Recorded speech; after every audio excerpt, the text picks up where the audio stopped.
Donc, on est à l'exercice de la sphère qui flotte. On connaît les rayons de la sphère. Et on vous dit que son volume immergé égale la moitié du volume total de la sphère elle-même. Et on cherche sa masse. Donc, dès qu'on voit une situation où il y a un objet qui flotte, on sait que cet objet est à l'équilibre.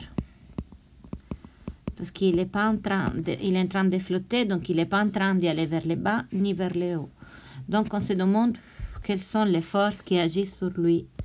Et c'est la force de pesanteur qui le tire vers le bas et la force d'Archimède qui ont poussé, qui soutient l'objet vers le haut et qui vient du fait qu'il est immergé dans un fluide.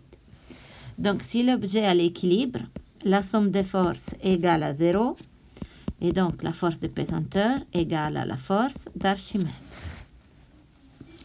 Pour tous les objets qui flottent, corps flottants, c'est ça la chose sur laquelle on va partir. La force de pesanteur égale à la force d'Archimède.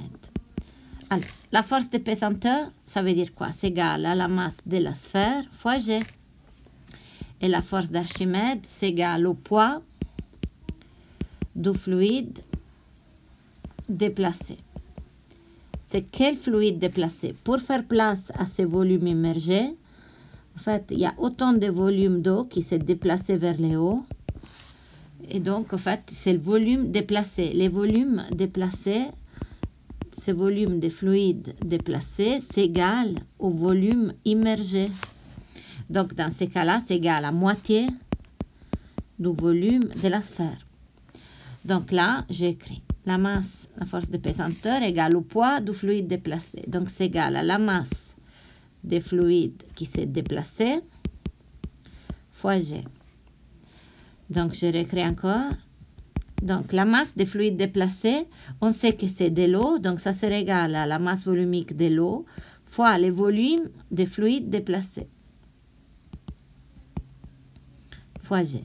Or, on a G ici et là, donc je simplifie par G. Et je continue encore une fois, si on fait vraiment tous les passages, la masse de la sphère égale à la masse volumique du fluide déplacé, ce qui est l'eau, fois les volumes des fluides déplacés. Et on sait que les volumes des fluides déplacés égale au volume immergé, c'est-à-dire un demi du volume de la sphère. Qu'est-ce qu'on peut dire de la masse de la sphère? C'est égal à la masse volumique de la sphère fois le volume de la sphère. Oh, on a le volume de la sphère ici et là. Pourquoi on fait tous ces calculs? Parce qu'on apprend que cette sphère a une masse volumique égale à moitié que la masse volumique de l'eau. On cherche la masse, et donc la masse de la sphère sera égale à la masse volumique qu'on vient de calculer fois le volume de la sphère. Donc, un demi, la masse volumique de l'eau, on vient de le trouver, fois le volume, c'est le volume d'une sphère, 4 tiers pi r de la sphère au cube. Et là, après, on les calcule et ça donne 2,9 kg. Et donc, la réponse totale, c'est 14 plus 2,09, donc environ 16 kg. Mais je pense que le problème, c'est plutôt dans cette partie-là.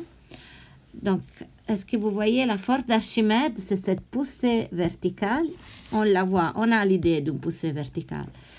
Comment on peut la définir? C'est le poids du fluide déplacé. Qu'est-ce que ça veut dire déplacer? Le fluide qui a dû faire de la place à l'objet immergé dedans.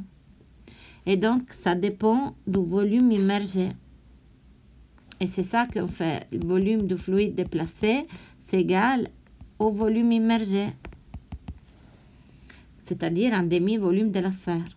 Ces calculs nous permettent de trouver la masse volumique de la sphère et donc de calculer sa masse et la masse totale à la fin.